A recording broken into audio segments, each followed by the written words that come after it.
una parte politica, amministrativa che da oggi è pienamente operativa, e c'è una macchina amministrativa che in questi anni è stata determinante, rappresentata dal segretario generale Giro, ma tutto lo staff, che sarà ancora più determinante nei prossimi anni. E su questo ovviamente introdurremo anche degli elementi di innovazione significativi. Io non voglio farla troppo lunga, se non dirvi i nomi, anche se sono scontati perché sono qui presenti. Ivana Perusin, vice sindaco, assessore alle attività produttive e i servizi per il turismo, poi lasciamo a lei la parola. Roberto Molinari, assessore ai servizi sociali.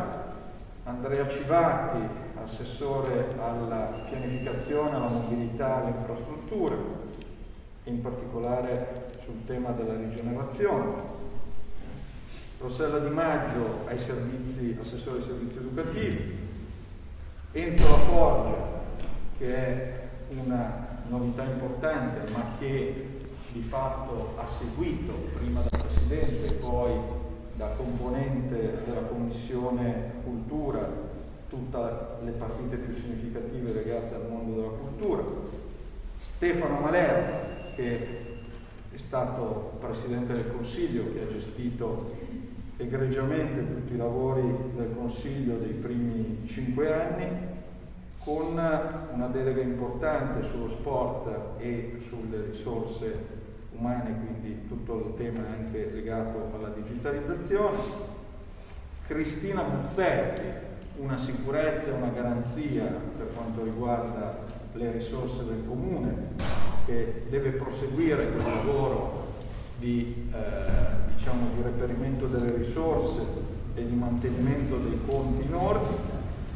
Raffaele Catalano, che è tecnico per gestire una partita importante sui temi della polizia locale, della sicurezza e della protezione civile.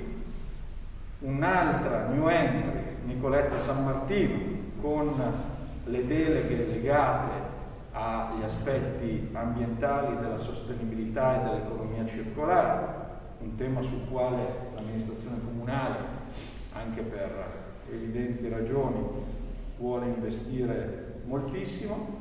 E infine le mie deleghe, che sono pressoché invariate nella totalità, se non questo tema legato al Piano Nazionale di Ripresa e Resilienza, su cui costituirò, come avevamo forse accennato anche in occasione della campagna elettorale, un'unità di missione dedicata, proprio perché abbiamo già sul tavolo almeno 3 interventi significativi e vogliamo, oltre che attuare quelli, raccogliere altre opportunità.